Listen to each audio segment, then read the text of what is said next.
From the National Catholic Register, this is Register Radio, bringing light and clarity to the news and topics that affect your life. The Shroud of Turin recently got another scientific nod from scientists. What does the latest study say about the shroud that Christians believe to be the burial cloth of Jesus? Alyssa Murphy brings us a report. Then we check in on the political race for the White House with Peter Laffin's analysis on the presidential debate. And finally, we turn to a growing problem in the U.S. and many other countries, a birth dearth. We aren't having enough children to keep up with our country's prosperous lifestyle, and so we are in trouble demographically. And in the midst of that, the U.S. Surgeon General warned that parenting is hazardous to our health. So Daniel Payne and Jonathan Liedl have covered this story, and they bring it to us today. I'm Jeanette DeMello, Executive Director of the National Catholic Register and Catholic News Agency. I'm your host here on Register Radio. My co-host Matthew Bunson, EWTN's Vice President and Editorial Director, isn't with us this week. He's actually in Quito, Ecuador. He's co-anchoring EWTN News' coverage of the International Eucharistic Congress there. And this Congress follows on the heels of the National Eucharistic Congress that took place in the U.S. in July. It was a wonderful event. Many of you tuned in to EWTN's coverage of that, and I think we can say that it lit a fire, and we hope that the conference in Quito lights a fire for Catholics across the world. I do want to invite you to check out a book that EWTN is putting together. It's a Eucharistic movement, stories and pictures from the National Eucharistic Revival, and it's ready for pre-order at the EWTN Religious Catalog, and you can go to that website, www.ewtnreligiouscatalog.com, and search Eucharistic Movement. It's really going to be a great picture memory of this moment where we're focusing on our Lord in the Holy Eucharist. So we turn to our first topic, and this is the Shroud of Turin making a comeback. Alyssa Murphy, who writes for the National Catholic Register and manages ncregister.com, joins us now. Welcome back, Alyssa, back to Register Radio. Great to be with you, Jeanette.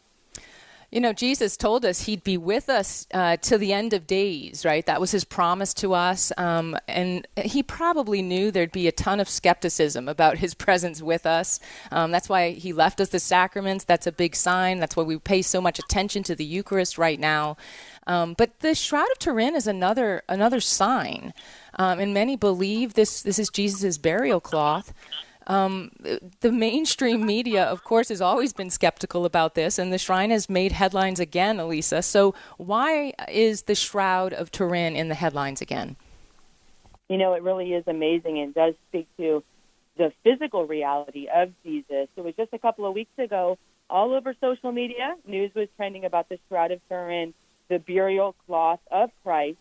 Now, first reports pointed to research actually conducted by an Italian scientist that pointed to the age of the shroud, dating back specifically 2,000 years, coinciding with the time of Christ's death.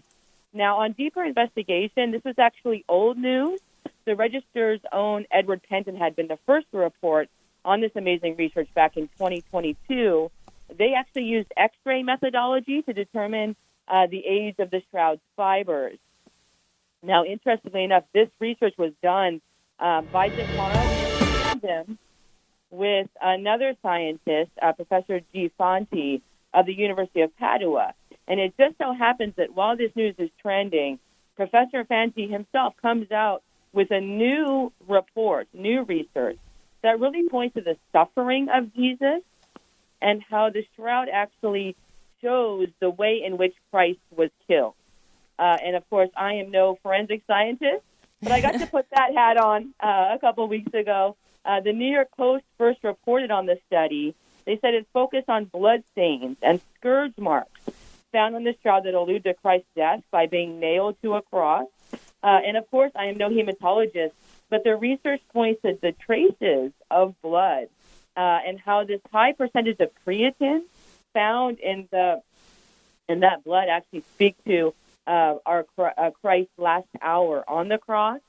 really breaking down kind of this reduced blood flow to the kidneys and how it spoke to this hypovolemia that our Lord suffered and severe hydration.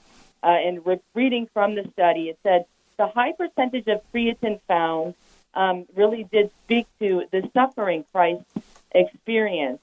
Fanti also spoke to the Daily Mail, speaking to the blood type, and they were able to see, even from this post-mortem blood, this respiratory suffering Christ had experienced on the cross. So it really does speak to not only the death of Christ, but the worst kind of suffering one can imagine. And amazingly, this news was also trending alongside an image created from artificial intelligence based on the Shroud of Turin, an image of Jesus. I'm sure most of our listeners saw it, a very clear image of what AI believed the face of Jesus to look like based on the impressions on the shroud. And Jeanette, we just have to think the Holy Spirit was at work, given the fact that this was all trending during the week of the DNC, the Democratic National Convention, where headlines were swirling about a mobile abortion van being parked outside, a ticking meter of abortions being done right there at the spot. And it was a silver lining, really, the fact that so many were learning about the shroud amid this culture of death so many were grappling with during that week. Yes, I couldn't agree with you more, Alyssa. I mean, just the fact that the image of Christ, or they're not saying this was Christ, but everything points to that, right? This image in the Shroud of Turin of a man who suffered crucifixion 2,000 years ago was all over the place, and I do think it has a tremendous impact. And hopefully just piques the curiosity of those who are unbelievers. The Register wrote a great editorial. It was titled "A Shroud for Our Skeptical Times." Did Jesus already know that the 21st century technology would be the only way to confirm his resurrected reality to an increasingly irreligious society? And that editorial just talks about how difficult it is for us to believe. We're so steeped in natural sciences and using our reason, but sometimes we fail to allow reason to point us, science to point us to the truth. And here's Jesus saying, hey, you want the scientific method? Well, here's the evidence. And he's even going to use that moment, right, when there's a darkness throughout our country, especially related to moral life and spiritual life. So I couldn't agree with you more that the timing was perfect. And I appreciate you bringing this to the Register. Our listeners can go to ncregister.com, search the Shroud in our search bar there, and you will find Alyssa's latest article, but many other articles about the scientific studies on the Shroud. And so we talked about the DNC. Of course, politics are still in high gear. The presidential election is coming here very quickly. We just had our first debate. I'd like to bring Peter Laffin in. Our audience is very familiar with Peter. He's been on the last few weeks talking about the race to the White House, and he's back now. Hi, Peter. Hi, Jeanette. Thanks so much for having me on. So we watched the first debate, the presidential debate between former President Donald Trump and Vice President Kamala Harris last Tuesday. What are your takeaways, Peter? A few big takeaways from last night, and though we're still digesting it, I think it's important to sit with this as much as we can. Things move so quickly, change so quickly. What's clear from the debate is that Donald Trump did not have a very good night. It seems that he has lost his fastball, and that he is certainly not the debater that he was in 2016, let alone in 2020. He was repeatedly baited by Harris on things like his crowd sizes. At one point, Harris accused Trump rally-goers of leaving his rallies early, and he was triggered from that point on and seemed to get angry and carried away. And he failed. I think the worst point for Trump is that he failed to redirect his answers toward the things that were most significant, important, and strong for him, such as the economy, inflation, immigration. But he just had a very poor debate night in general. Many people who I've read, who've commented on the debate, have said that he even lost the exchange on the Afghanistan withdrawal, which should be absolute bread and butter for Trump. So he just seemed a little slow to the pitch, and he seems like he's lost a step. Yeah, let me jump in here. I mean, I agree. Kamala Harris just really entered the night very aggressive. In fact, I mean, she just went straight to him when she got on the stage, and almost it looked like almost took him off guard, shaking his hand, and from then on she was really quite aggressive, and she did an absolutely amazing job. And I mean, this is to her credit as a debater, but it's not to the voters' credit. She just avoided every question. I mean, she got away scot-free with having to answer for what the administration that she's a part of has done, or answer what her plan is in the future. But I agree with you. She won the debate in the sense that she just dominated the messaging. Yeah, and debates, they're not being scored with official tallies like the debates at Harvard and Yale. These presidential debates, they're about making impressions. Mm-hmm. And that first impression that she made when she walked across the stage and she shook Donald Trump's hand, she almost forced him to shake her hand and said, "Hi, I'm Kamala Harris." That was a very strong impression. The other big impressions that we got from the night, we had Donald Trump saying the line about Haitian migrants eating pets, eating dogs. These are the things people are going to remember when they walk away from this debate. She also had a couple of very strong make an impression moments, such as, "You're not debating Joe Biden, you're debating me." Mm-hmm. And the impressions that Donald Trump left after the last 15 minutes, so I'll give him a little bit of credit. On the first 15 minutes when we were talking about the economy, he was stronger. But after he was sort of shaken by the crowd sizes comment, he seemed unable to focus and just couldn't leave a positive impression. And I think probably left some negative ones as well. Yeah, let's be clear. I mean, we're having this conversation just the night after the debate. We haven't don't have polls to look at to say how this might roll in the polls, right? Before the debate, they were tied in battleground states. They showed that these states are mostly very evenly divided. The winner is always within the margin of error, so it can flip-flop back and forth. But as you said, Donald Trump is strong on the economy, so he should have been stronger than than his performance in the debate. But the overwhelming majority of our country thinks that our country itself is on the wrong track. So that would also lead you to believe that people would hold Kamala Harris accountable for that as a part of this current administration. It remains to be seen. What should we be watching now as the debate is over? What should we be watching for in the polls? And will there be another debate? I think important to watch going forward is in the polling, if you look at the crosstabs, how is that gender gap? How is that going? Is that getting larger or is that getting smaller? Some people I spoke to last night who I really trust as strong observers on these things are saying, wow, I just don't know if Trump closed the gap with women last night. Mm-hmm. Some of the comments he made toward Harris were very pointed. Somewhat, coming off seeming as disrespectful. If you're putting yourself in the shoes of an undecided woman voter, say in Pennsylvania, how did you feel about the way he was coming off and talking last night? It may not have been great. So I'm looking at that gender gap in the polls. Also, immediately after the debate last night, Harris's campaign manager came out and said, "Okay, we want to do another one of these in October." And this wasn't clear 2 days ago. We didn't think we were going to get another debate. Now it really looks like we're going to get another debate. So, the people who are undecided in these polls right now, there's so few of them. They're probably going to decide the election. The election is razor thin. There's so few of them, so we really have to keep an eye on the crosstabs in the polls to see which part of these demographics are moving. One other thing I think it's really important to say, if there is another debate, there's going to be a huge hoopla over which channel gets to hold it and who the moderators are.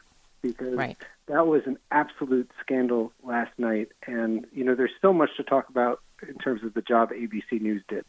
Yes, but they certainly favored Harris and really lifted her up. And this is going to be something we definitely need to watch. I've read one analysis, and I think it's very important just to state it. There is some sense that Trump's base is so large that a debate like this could possibly not waver at all Trump's numbers, and that's something important to watch. Is Trump strong enough to withstand a poor debate performance? And I think we need to keep an eye on that. So thanks there's a chance that his base is even going to be energized by what ABC did last night with its bias. Exactly. So thanks, Peter, for your coverage of this hot political race. You're listening to Register Radio. We're going to be taking a short break, and then we're going to return to talk about fertility decline across our nation. And so why is parenting getting such a bad rap? Stay tuned for more on Register Radio here on EWTN.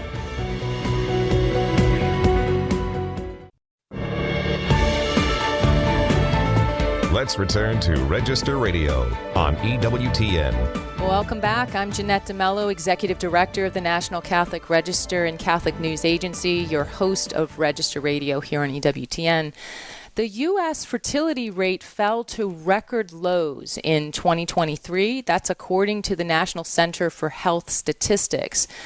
This decline in fertility rates has been a trend in many developed nations, and we're here to talk about what this means for society. What are the causes of the decline? Can it be reversed? How could it be reversed? There are many debates around this question, and here to sort through the topic are EWTN News writers Daniel Payne, who is senior editor for Catholic News Agency, and Jonathan Liedl, who is the senior editor for the National Catholic Register. Both of these gentlemen have covered this issue for their respective outlets. Thanks for being with us, and I want to start first with you, Daniel. Let's define what we're talking about. What is this birth dearth? Where are the U.S. fertility rates? Can you help us to understand what has been reported on this topic? Yeah, Jeanette, as you said, the sort of plunging birth rates that we've seen throughout the 20th century and into the 21st have been occurring pretty much across the board in nearly all developed countries. I can't think of one off the top of my head that hasn't seen, really cratering fertility rates in recent decades. And it's really kind of sped up in many places since the turn of the 21st century. And what that means effectively, when you see these numbers collapsing as they are, you can make a sort of a distinction between just fertility numbers that are falling and fertility numbers that have fallen beneath what's called the replacement rate. And what we're seeing in, I think, most developed countries, certainly in Western Europe and throughout the U.S., is you're seeing these numbers go down below replacement rate, which is the fertility rate necessary to keep a population stable. And demographers have calculated that's at about 2.1 births per woman, and we're seeing numbers significantly lower than that in much of Europe, in huge swaths of Asia, Japan, South Korea. I think in most U.S. states, it's below that rate. So what that means is that we're not just seeing fewer births. We are going to be seeing within relatively short order declining population, where the current population is not having enough babies to either sustain or increase its population from one generation to the next. So that's what's got a lot of people worried about what's coming in soon. Right. And to summarize, that's in the U.S., it's 1.6 births per woman in 2023 compared to the replacement, which would be 2.1, as you were saying. And so there are debates, there are studies about why this is happening. What are the drivers? Many people thought it was just economic reasons. But recently, Pew Research Center has studied some of the reasons, and they didn't they found something different than just economic reasons. Can you give us a sense of what Pew Research found or some of the reasons for this decline?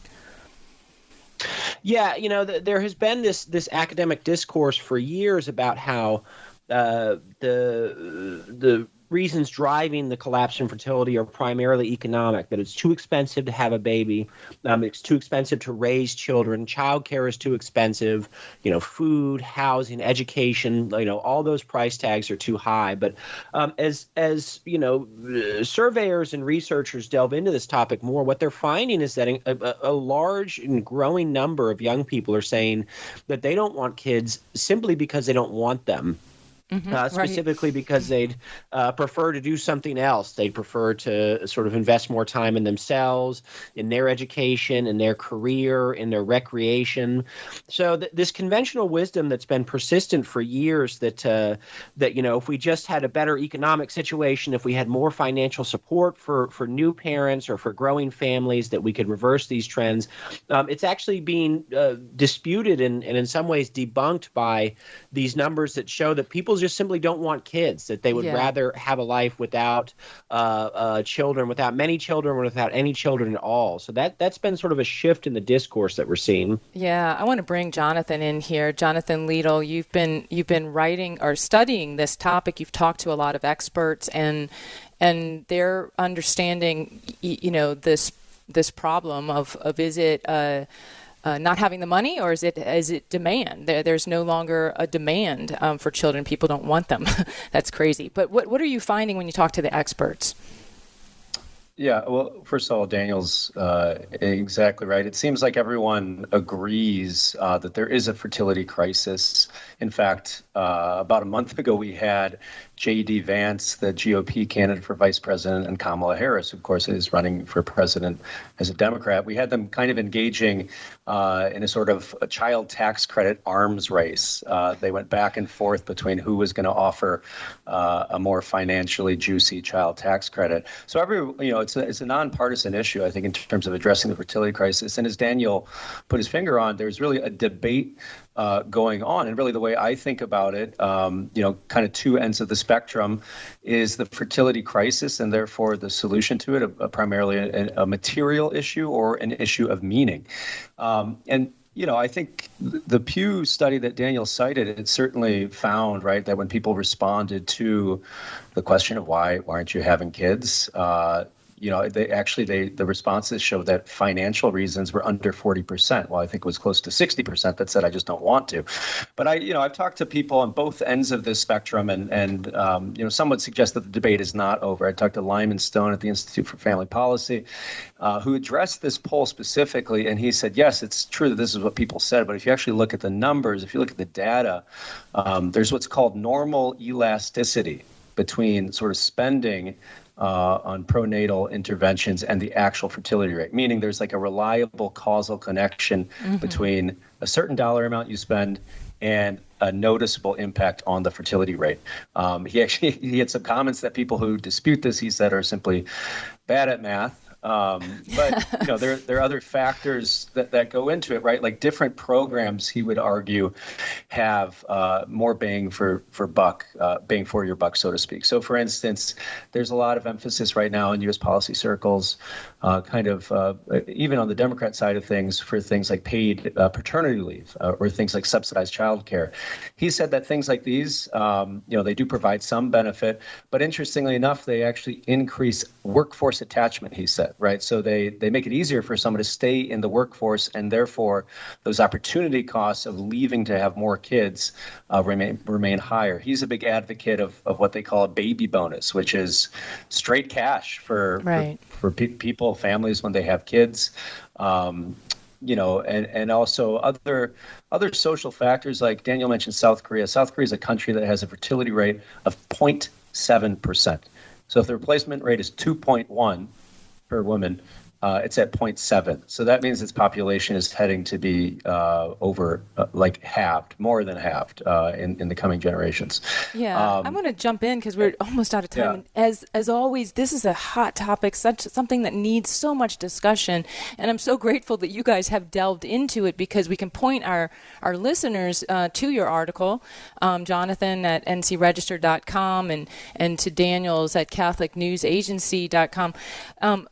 And it's also in the print edition, which is great. Daniel's is in the September 8th edition, and then Jonathan's will be in that September 22nd print edition. You got to read about this because it's really important. And one of the findings that I've seen in both of your reporting as you talk to experts is that there is some connection to the religiosity of the couples and of the countries in terms of having children. And so part of this debate is what happens when we're no longer religious, when we become consumers, right? And I think that's really important.